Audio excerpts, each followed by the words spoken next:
Today we're going to do a big smackdown between two big phones. Both of these are available on AT&T. Of course, the Samsung Galaxy Note 2 is available on other carriers as well, but that's what we're smacking down. Samsung Galaxy Note 2 right here, and the new kid on the block, the LG Optimus G Pro. Both 5.5-inch displays running Android Jelly Bean, full HD display here, digital pen here. We're going to look at them now. Alright, it's Phablet Smackdown time. For those of you who are on AT&T Wireless anyway, we have the LG Optimus G Pro here and the Samsung Galaxy Note 2. Both of these guys have huge 5.5-inch displays. That's why they are phablets, a cross between a phone and a tablet, though it's amazing what a little bit of difference in width can make. The LG is just a little bit narrower, just barely, and it's enough that for somebody who has a fairly large hand like I do, tall woman, large hands, this feels comfortable. When I use my Galaxy Note 2, this is my personal Galaxy Note 2 that I know and love, it's kind of like I'm running out of room to wrap around a little bit on it. It's a little bit harder to hold, and putting them on top of each other, you can see it's just a little bit of difference. In terms of thickness, they're about the same thickness. Nothing to speak of there. In terms of height, well, they're both quite tall phones. They also both weigh around 6.1 ounces, so about equally as heavy in your pocket. They both have plastic casings. The Note 2, of course, is available in your choice of white or kind of a dark gray. A little bit of a patterning here. So in neither case are you talking about super duper wonderful, beautiful metal quality. The Optimus does pick up fingerprints, so does the dark version of the Galaxy Note. That is what it is. And both of these have removable backs, so you have access to the battery, a micro SD card slot, and of course your micro SIM card slot in there. So both get kudos for that. Removable battery, particularly important to a lot of people, and removable storage. They both have a single speaker on the bottom here, the Galaxy Note, that's the grill right there. And here on the LG, it's over here. And they're both about equally as loud. And neither of them are super duper loud, given how huge they are. You might think these are going to be a lot louder than some of the smaller phones that are on the market. And not so much. They have good sound, they have adequate sound, they don't have amazing sound. Both of these have volume controls on the side. This is for the Samsung Galaxy Note 2, and this is for the Optimus G Pro. So pretty well suited for right-handed people, and you have your volume controls on the left side, and then you got the power button on the opposite side. Headphone jack for both is up top. Micro USB for both of these guys is at the bottom. Now, the special thing about the Note 2, right here, it's the pen. And we're going to talk about that now. So this, more than anything, sets the Note 2 apart, and that's why it's called the Note 2. It has a digital pen right here, S Pen, Wacom technology. Watch our full video review of this to learn about that. Suffice to say that this is much more precise than your finger or a capacitive stylus. And it automatically launches some pen-aware applications right here. You can set it to not do that if you don't want it to. I find that handy.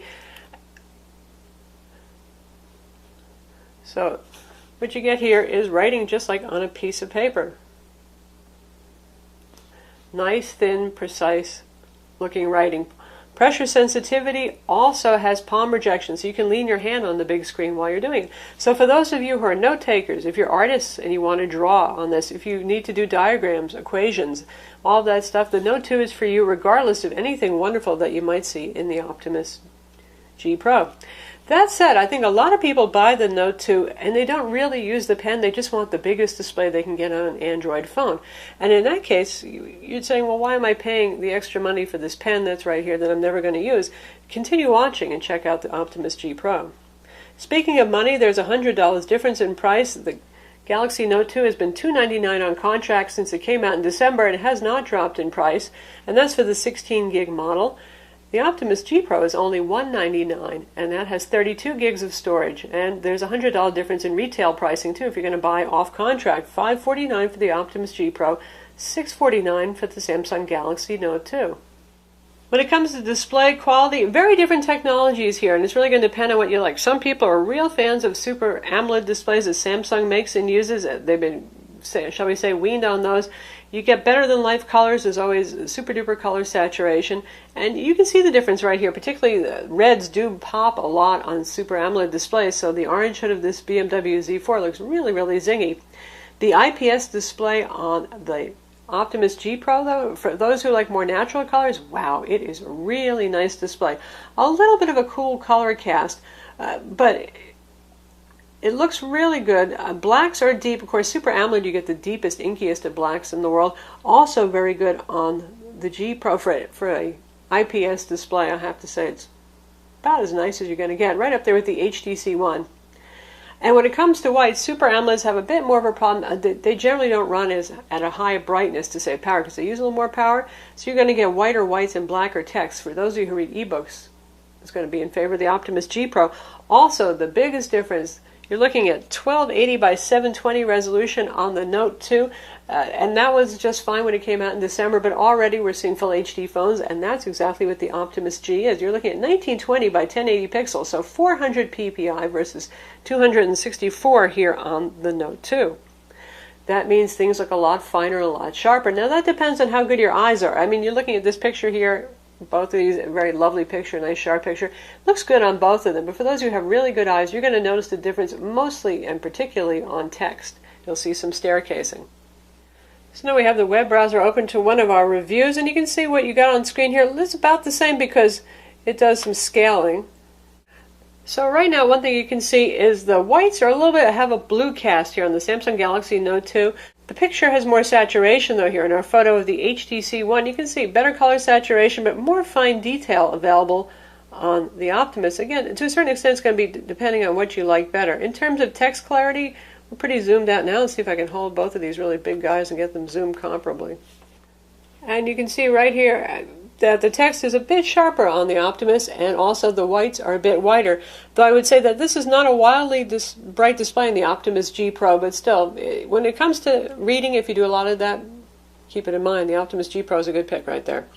If you mostly look at photos and play videos, I think that the color saturation for a lot of people is going to be more pleasing on the Samsung Galaxy Note 2 because it has such vivid, lively colors. For those of you who are professional graphics workers, you're probably going to prefer the Optimus Pro because it's more color accurate. In either case, you get very wide viewing angles on the phone. You can tilt and turn and still see the display other than when glare gets in the way. So they work well in that respect. Both of these have an auto brightness function that's heavy-handed and makes things too dark indoors when you have it turned on. But you can adjust brightness manually, of course, thank goodness. When it comes to UI customization, there's actually a lot of similarities here. I say that LG and Samsung are after a lot of the same things, and well, sometimes Samsung thought them up first. But first off, you can see what the launcher looks like right here. Both of them are doing some translucency over whatever your desktop pattern is. We have a division between apps, widgets, and downloads using slightly different symbols here. In terms of quick shortcuts, they both give us those right here. You've got quick access to your wireless radios, the same thing going on right there, and access to all settings. So a lot of the same stuff going on. Notifications over here in groups. This happens to be a weather app I installed, that's why you're seeing that there. That one didn't come with the phone. And we have a lot of the same features, including an attempt at multitasking, two different kind of approaches to that. And again, watch our video reviews and read our reviews to see the full information on that. But with this guy right here, the Samsung Galaxy Note 2, we press and hold that. We bring up our multi-launcher and say, I want the internet browser. Tap on that. And then, so say we've got the web browser coming up and we want to also have gallery running. We just take it and we drag it and put it down here and we'll get them running together. And you can use both at once. Now with the Optimus, what it does instead is it has little floating applications, and there's only 4 here. Now with the Galaxy, let's take the selection we have. This is really in part up to which carrier version you have. You'll see different shortcuts, but a lot of the stuff that people use all the time is here. The internet browser, we have Facebook, we have email, we have Gmail, Samsung's chat-on, software, gallery, S-Note, video player, all that stuff here. For this guy, we have Q-Slide. And we have videos, notepad, calendar, calculator. And if you want one of them floating, rather you just tap them. So there's our calculator right there. And if you want another one going, say I need notepad too. And I've got that. And you can control the translucency. You can move them around and you can resize them. Now, which is better? Obviously having a better selection of the apps on the Samsung Galaxy S4 is a better thing. But as to which way works more usefully for you, the floating applications versus the half and half split screen kind of thing, well, that's up to you. In terms of call quality, both these phones are very good, both using the handset directly against your ear and using Bluetooth as well. Nice call quality. Clarity is good. volume is adequate, and there's a pretty good range from high to low for the voice quality, so it sounds natural. Data speeds are quite good. The Note 2 usually pulls a little bit better, but we're talking really excellent results, maybe 3 megabit per second different, the difference between 21 and 25 megabit per second for download on LTE network 4G in the Dallas area. You could call the Note 2 a last generation device already, even though it's not really 6 months old on the US market. It has a very nice 1.6 gigahertz quad-core Exynos CPU with Mali 400 graphics, but the Optimus G Pro has that new CPU that we've been seeing in the HTC One, the Galaxy S4, and right here, that's the Qualcomm Snapdragon 600, also quad-core, clocked at 1.7 gigahertz with Adreno 320 graphics. Both of these are powerful phones on benchmarks. The Qualcomm Snapdragon 600 is faster. Now, truth be told, both of these guys are wickedly fast phones, and I don't think you're going to pick up either of them and say, oh my god, I just feel like I bought outdated hardware if I get the Note 2. That is not the case, but feeds and speeds are a big selling point for Android, really, as differentiating the phone, so I think a lot of people really hyper-focus on that. Still, if you're looking for something that's going to be the most future-proof and sound cutting-edge for longer, that would be the Optimus G Pro. And when it comes to benchmarks, well, there's certainly a difference. For example, on the Quadrant benchmark, the LG Optimus G Pro scored 11,994, a pretty big number right there. The Note 2 scored 6,860, so a little bit better than half as good there. On Antutu benchmark, 18,561 for the Optimus G Pro. The Note 2 scored 17,356, so not as far apart on Antutu.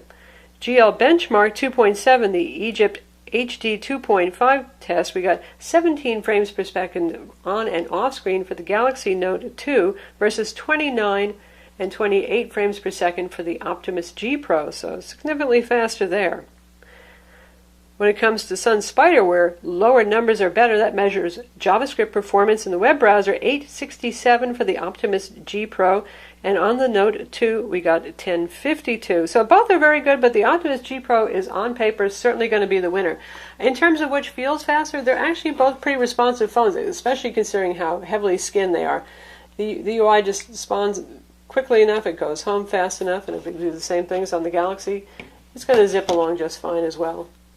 And it's considering that it's got a lot of software running. They have a little inertia control here for the UI effect that slows things down a bit, but it goes pretty quickly either way. Now, I have found in the past that sometimes TouchWiz doesn't get along with third-party applications as well. Sometimes there's a little conflict that results in some battery drain or performance drop. I've noticed that less so far with the latest version of Optimus UI that's on the G Pro. When it comes to wireless features, you got the same stuff here. You have dual band Wi-Fi, 802.11 BGN, Bluetooth 4.0, NFC, GPS with GLONASS. Both have GPSs that work well. You can use them with AT&T Navigator or Google Maps. I like Google Maps. It's free. Does a great job. Both have an SD card slot, as we mentioned, micro SD card slot. Battery capacity is nearly identical, 3,100 milliamps on the Galaxy Note 2, 3,130 on the LG Optimus G Pro. Now with our friend, the Optimus G Pro, this is something we've noticed with LG phones for a while now. Battery life is not super duper. It's not one of the top phones there for battery life. And so far, my Note 2, despite the same LTE radios, same large display right here, same battery capacity pretty much. The Note 2 runs a bit longer in terms of screen turned on time. About 45 minutes longer so far in my tests. Now, we're still running tests, so be sure to look at our full written review when that's available of the LG Optimus G Pro to get the final word on that. But right now it's looking like the Note 2 is going to come out ahead for battery life for screen on time. That does include standby time or when you're talking on the phone. When you're talking on the phone with the LG Optimus G Pro, screen is off, boy, it can go forever. You can go for like 20 hours. It's just, it's freaky if you're doing things that don't require the screen to be on, playing music, calls, all that sort of thing. But for screen on time, actually using it, looking at it, web browsing, all that sort of stuff is what we're talking about for the difference in battery life. When it comes to cameras, they both have very good cameras. The LG Optimus G Pro is going to be the winner here, 13 megapixels. Now, more megapixels isn't always better, but this is a very nice camera here that captures a whole lot of detail. And I find it does a better job with low light shots particularly, and also with the camera lens not picking up as much glare in difficult situations like you're shooting through maybe a glass window or It's that time of day when the sun is low. I tend to pick up a lot more unwanted glare on my Galaxy Note 2, but still, both of them are good cameras that can shoot 1080p video. In terms of UI, you can see the difference right here. Right now we're in intelligent auto mode, so you get fewer icons. If we turn that off, then we've got access to settings right here. There's a similar thing going on with the Samsung, including the front-to-back camera switcher. We've got flash control. You can customize what icons are on there for this guy right here, too. Sliding between your camera and video modes, you can shoot photos while capturing video, and you have quick access to the gallery. So both good cameras, but well, the 13 megapixel on the Optimus G Pro so far has really impressed me, and it's doing really nicely, particularly with low light. Maybe not as well as the HTC One, but good. So in the end, you know what I think it's going to come down to? The folks who want the best specs possible, and they're going to go for the LG Optimus G Pro for the faster, newer CPU and for the higher megapixel camera particularly. And for people who really have a use for the pen on the Note 2, I think obviously you're going to go for the Note 2, and you know who you are if you could use that. Beyond that, it's going to be LG Optimus G Pro has certainly on spec on DPI and PPI a better display, an IPS display, but a lot of people really love that Samsung Super AMOLED display. It is bright, it is colorful, and you might look at it and say, wow, that just looks a lot more eye-popping and vivid to me. And of course, lastly, there is the fact that just a little bit narrower Optimus G Pro makes it that much easier to hold. It's really just something how much of a difference a small change like that can make. So a little more hand-friendly.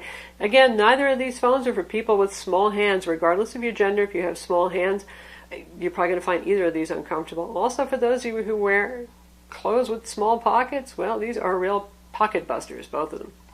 So that's the LG Optimus G Pro versus the Samsung Galaxy Note 2. They have a lot in common, honestly. It could be a hard choice, as you've seen. Hope we've helped you decide a little bit. More horsepower going on here. Digital pen going on in the Samsung Galaxy Note 2. I know a lot of you think the pen is mightier than the finger. I'm Lisa from Mobile Tech Review. Be sure to read our reviews of both of these phones, watch our video reviews, and hit that like button too.